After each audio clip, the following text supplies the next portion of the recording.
তো সারাদিন যদি আবর্জনাটা পড়ে থাকে, ফ্যাক্টরি দিচ্ছেন আপনি, আর যদি আপনি দোষ দেন সিটি কর্পোরেশন, তাহলে কিভাবে হবে? আজকে দেখেন সামনে ডেঙ্গু আসতেছে, তো মশা উৎপাদন করলেন আপনি, দিয়ে পরিষ্কার করে যায় আর এদিকে আমরা ময়লা ফেলি, তাহলে পরিষ্কার থাকবে কিভাবে?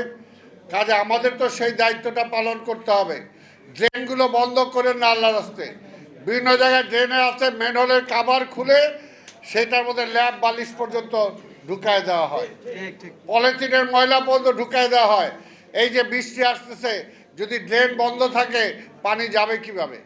তাহলে তো পানি উপচয় পড়বেই। এর আগে যারা ছিলেন এই 15-20 বছর, ঢাকা শহরের পানি কিভাবে নিষ্কাশন হবে সেই ব্যবস্থা তো আপনারা চিন্তা করেন নাই। ঢাকা শহর লোক সংখ্যা বাড়ছে, কিন্তু সুযোগ সুবিধা যেটা হবে সেই চিন্তাটা তো আপনারা করেন নাই। এখন বিএনপি মাত্র আসছে 2 মাস হয়েছে, এখনই সব কিছুই বিএনপির হাতে চান। সব কিছু এখানে সব পরিষ্কার ফকফকা হয়ে যাবে 2 মাসের মধ্যেই।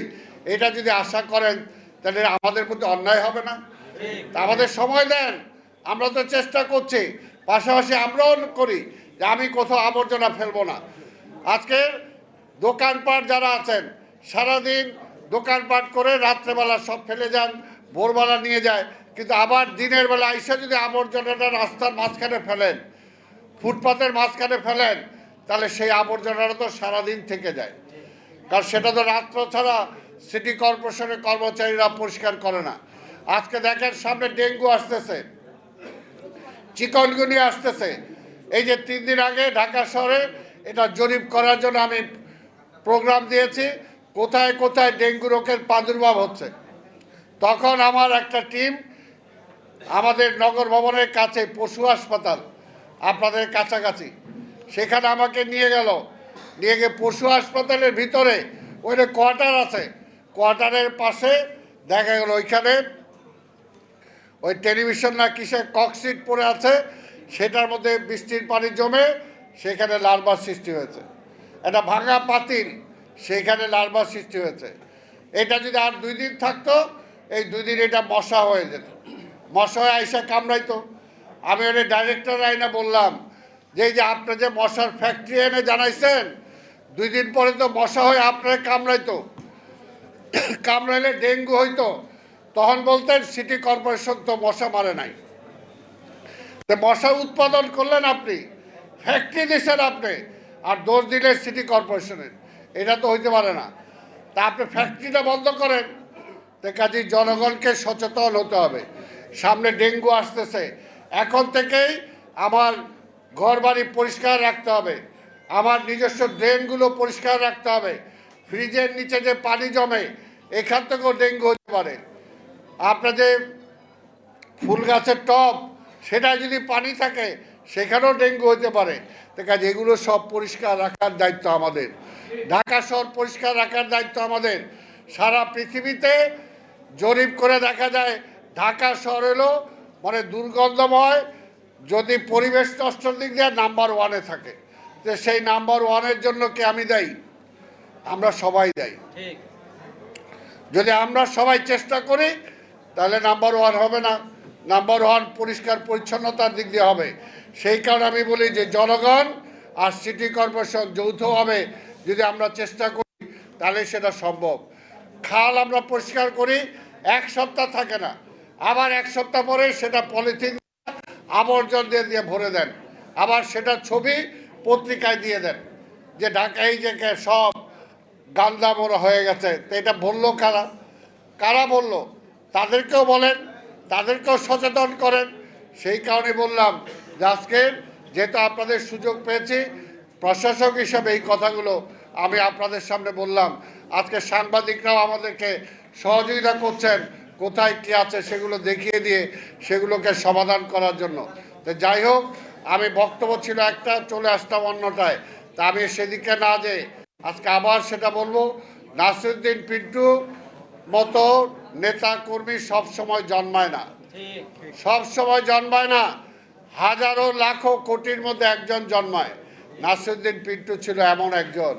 তো কাজে বিএনপি যতদিন বেঁচে থাকবে, বাংলাদেশ যতদিন বেঁচে থাকবে, ইনশাল্লাহ নাসিরউদ্দিন পিন্টুও বেঁচে থাকবে। নাসিরউদ্দিন পিন্টুর স্মৃতি কেউ ভুলবে না, ভুলার নয়। তো কাজে নাসিরউদ্দিন পিন্টুর জীবনী থেকে তোমরা যারা আজকে বিএনপির নেতা কর্মী আছো, তার জীবনী থেকে শিক্ষা গ্রহণ করতে হবে। সে দলটাকে কিভাবে ভালোবাসছে, নেতাদেরকে কিভাবে ভালোবাসছে, ডিসিপ্লিনটাকে কিভাবে ভালোবাসছে, জেলের ভিতরে বৈশা থাকাও সে কিভাবে দলের জন্য চিন্তা করছে এবং দেশের জন্য চিন্তা করছে। যেটা মিষ্টি যেটা বলল, আমি জানি না সেটা ষড়যন্ত্র কিনা, কিভাবে সে কোর্টে যায় হাজির হয়ে গেল কাউকে না বলেই, আমি জানি না। আমি নিজের কাছেও প্রশ্ন হয় এটা, যে কিভাবে গেল, কাকে বলে গেল, কেউ জানলো না, হঠাৎ করে কেন হলো, এটা আমার মধ্যেও প্রশ্ন। কাজেই এগুলো তদন্ত করলে অনেক কিছু বের হয়ে আসবে, যে নাসিরউদ্দিন পিন্টুকে কেন এইভাবে জীবন দিতে হলো জেলখানার ভিতরে। এটা তদন্ত করে অবশ্যই বের করা হবে, এটা আমি অন্তত বলতে পারি। এবং আমি আছি এটার জন্য, তোমাদের সাথে আমি আছি। একটা আন্দোলনও যদি করতে হয় আন্দোলন করব, তবু নাসিরউদ্দিন পিন্টুর বিচার করে ছাড়বে ইনশাআল্লাহ। এটা হতে হবে, এটা হওয়া ছাড়া কোনো উপায় নাই। আমাদের কর্মীদের সবার যদি নাসিরউদ্দিন পিন্টুর হত্যার বিচার হয়, আমাদের অনেকের অন্তত জীবনে শান্তি আসবে, মনের মধ্যে শান্তি আসবে যে একটা অত্যাচারের বিচার হয়েছে। সেই কারণেই অবশ্যই আমরা সেটার বিচার চাই। পাশাপাশি আজকে দলের জন্য তোমাদের সবাইকে ঐক্যবদ্ধভাবে কাজ করতে হবে। আমাদের মাননীয় প্রধানমন্ত্রীর জন্য কাজ করতে হবে, আমাদের জন্য কাজ করতে হবে। সেই ইচ্ছা রেখে আমি বলবো সবাই আমরা সামনের দিকে এগিয়ে যাব। তাহলে আজকে যদি সরকার ভালোভাবে চলতে পারে, আজকে যদি মাননীয় প্রধানমন্ত্রী তারেক রহমান যদি দেশটাকে ভালোভাবে চালাতে পারেন, তাহলেই নাসিরউদ্দিন পিন্টুর যে জীবন দিয়েছে সেটা সার্থক হবে। এবং দলের থেকে যেটা অবশ্যই আজকে বলবো, যে নাসিরউদ্দিন পিন্টুর জীবন দেওয়ার মধ্য দিয়েই কিন্তু আজকে মিষ্টির আজকে জাতীয় সংসদ সদস্য হয়েছে, তাই না? আজকে সেমনিভাবে আমরা আশা করব যে তার জীবন্ত একটা উদাহরণ এখানে মিষ্টি, যেটা আমি লালবাগে তোমাদের এখানে বলে আসছি। কাজেই আজকে হামিদকেও বলবো, আজকে নাসিরউদ্দিন পিন্টুর ফ্যামিলিকে তোমাকে দেখে রাখতে হবে।